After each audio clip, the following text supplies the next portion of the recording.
हूँ। तो फ्रेमवर्क बहुत ही सिंपल है। फ्रेमवर्क 6 लेटर्स का है, OCCADT। OCCADT, we can say it औकाद T, right. Let me explain it. दोस्तों नमस्कार, मैं नवीन झा पिछले 10 साल से एक वर्किंग प्रोफेशनल हूँ। किसी भी प्रोसेस को इम्प्लीमेंट करने से लेकर उसमें क्या क्या ज़रूरी एडमिनिस्ट्रेटिव रिक्वायरमेंट्स हैं, उनकी समझ और अपनी टीम के साथ उस पूरे प्रोसेस को कैसे अचीव करना है, वो क्वालिटी होना, डेवलप करना ज़रूरी है। एक सर्टेन टाइम के बाद आप इंडिविजुअल कंट्रीब्यूटर नहीं रहते, आप एक टीम के साथ काम करते हो और बाकी मल्टी फंक्शंस टीम आपके साथ काम करती हैं। एक इफ़ेक्टिव टीम लीडरशिप आपको सिखाती है किसी भी अपॉर्चुनिटी को कैसे लीड और एग्जीक्यूट करना है। सो लीडरशिप जनरली एक्सपीरियंस करते करते और टाइम के साथ डेवलप होती है, लेकिन इसकी अच्छी शुरुआत करने के लिए मैं आपको एक फ्रेमवर्क सजेस्ट कर सकता हूँ। तो फ्रेमवर्क बहुत ही सिंपल है। फ्रेमवर्क 6 लेटर्स का है, OCCADT। OCCADT, we can say it औकाद T, right? Let me explain it one by one. O means observation. The second one is C. C means communication. Third one is again a C, that is coaching. The fourth one is authority. Fifth one is delegation. And the sixth one is team development. So दोस्तों एक एक करके pick करते हैं इनको कि ये होते क्या हैं। सो दोस्तों जब भी किसी टीम को कोई प्रोसेस या कोई टास्क इंट्रोड्यूस होता है करने के लिए, तो आपको वो अपनी टीम के साथ मिलकर उसको परफॉर्म करना होता है। उसको कैसे डिप्लॉय करना है, उसके लिए सबसे पहला जो मैंने आपको फ्रेमवर्क बताया था वो है फ्रेमवर्क का पहला हिस्सा, दैट इज़ ऑब्जर्वेशन। तो ऑब्जर्व करना ज़रूरी है। ऑब्जर्व करने के बाद आपको पता चलेगा कि कौन कौन सी रिक्वायरमेंट्स हैं उस काम को करने के लिए, उस टास्क को परफॉर्म करने के लिए। आपको समझ में आएगा कि क्या इसकी कोई फॉर्मल ट्रेनिंग की ज़रूरत है या कोई एवेल्यूएशन कराना है। कोई प्रायर एवेल्यूशन तो ज़रूरी नहीं है, या आपको कोई प्रैक्टिकल एक्सपीरियंस करना है टीम के साथ जाके उस काम को परफॉर्म करने के लिए, कि क्या क्या ज़रूरी चीज़ें लगेंगी, कौन कौन सी टीम की रिक्वायरमेंट है। वो सारी observation is the first part for a leader और for a team before executing और before starting the task.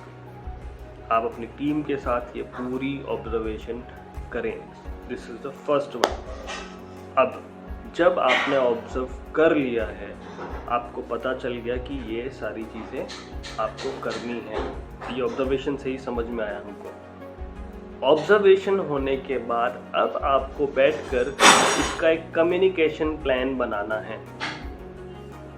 Communication plan के लिए कैसे काम कर सकते हैं आप? कम्युनिकेशन भी आपको विद इन द टीम, पूरी टीम को साथ लेकर समझा कर, एनालाइज कर कि क्या क्या करना चाहिए, क्या क्या कौन कौन करेगा, कब से शुरू करेगा कौन कौन अपना काम, और उनकी क्या टाइमलाइन रहेगी, किसको अपना काम कब शुरू करना है, कब ख़त्म करना है।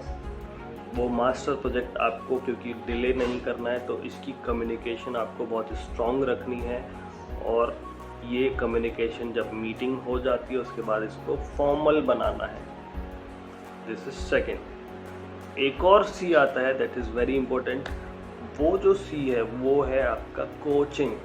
देखिए, आपने टास्क अपनी टीम को कम्युनिकेट कर दिए, पहले ऑब्जर्व किया, फिर आपने कम्युनिकेट भी कर दिया, लेकिन over the period of time आपको ऐसा नहीं कि टीम में सभी लोग स्ट्रॉन्ग कैंडिडेट्स हैं, राइट। आपकी टीम में कोई ना कोई ऐसे लोग भी होते हैं जो कि उस टास्क को परफॉर्म करने में कभी चैलेंज फेस करेंगे। तो या तो उनकी कोचिंग प्लान कीजिए या फिर उनको खुद कोच कीजिए, ताकि वो मोटिवेट हो जाएं उस टास्क को करने के लिए और आपका जो मास्टर प्रोजेक्ट है वो डिले ना हो, right. So this is the third one. Now लेके चलते हैं सीधे फोर्थ वाला जो हमारा पॉइंट था, authority. A for authority. Authority is very important, क्योंकि आप लीड कर रहे हैं, आप उस मास्टर प्रोजेक्ट को ओन कर रहे हैं, तो आपको वहाँ पे ये देखना होगा कि कौन कौन क्या क्या समय पर कर रहा है या नहीं कर रहा है। उसके लिए आपको टाइम बाउंड, क्योंकि आपको मास्टर प्रोजेक्ट जो मिला है वो टाइम बाउंड प्रोजेक्ट है, तो आपको लोगों को टच बेस करते रहना है। आप उनके साथ रेगुलर मीटिंग्स प्लान कर सकते हैं, रेगुलर मीटिंग्स में बुला सकते हैं। वहाँ पर आप इंडिविजुअल कंट्रीब्यूशन मॉनिटर कर सकते हैं, पूछ सकते हैं कि किसने कौन कौन से टास्क कंप्लीट किए, कौन सा टास्क डिले हुआ, क्यों हुआ, क्या उनको आपकी हेल्प की ज़रूरत है, किसी दूसरी टीम की हेल्प की ज़रूरत है। आप मीटिंग में अर्जेंसी दिखा सकते हैं, क्योंकि आप वहाँ पे अथॉरिटी रखते हैं। आप अर्जेंसी बता सकते हैं, एक सर्टेन टाइम बता सकते हैं, रिमाइंड करा सकते हैं कि ये तो इस डेट तक होना है, राइट। आप समय समय पर उसको रिव्यू करते रहें। रिव्यू करते से आपको पता चलेगा कि क्या उसमें आपको आपके अकॉर्डिंग किसी मॉडिफिकेशन की ज़रूरत है, तो आप वो मॉडिफिकेशन भी सजेस्ट करें, ताकि सबसे आखिरी में आपको पता ना चले कि ये गलत हो गया, राइट। तो उसके लिए रिव्यू करते रहना बहुत ज़रूरी है, ताकि आप उसको करेक्ट कर पाएँ। This is one. तो ये 4 पॉइंट अभी तक आपको आई थिंक समझ में आ गए होंगे। मैं एक बार फिर से चारों पॉइंट बता देता हूँ, चारों पॉइंट क्या क्या थे। तो चारों पॉइंट जो थे, वो पहला था आपका, आप लोगों को क्या करेंगे, सबसे पहले आप ऑब्जर्वेशन करेंगे।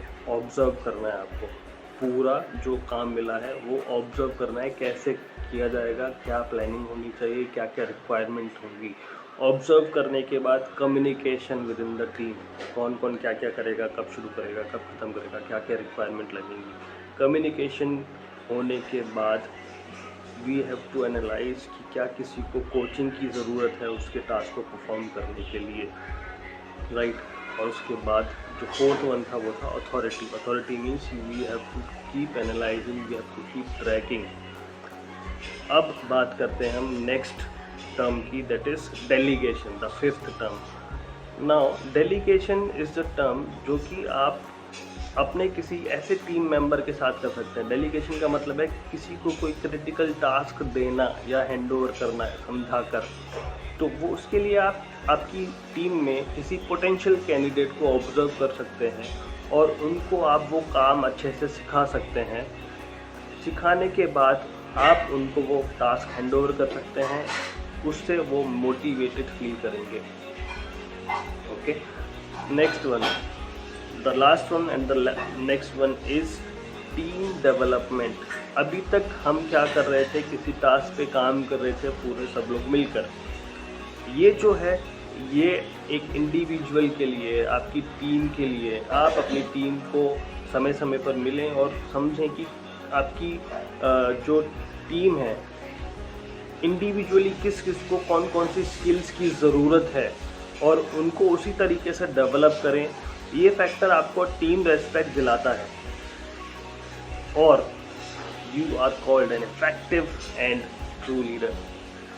सो दोस्तों, इस सीरीज़ को आगे बढ़ाते हुए हम लोग कल बात करेंगे फोकसिंग ऑन क्वालिटी, जो लीड करने का पहला मंत्र है। Thank you.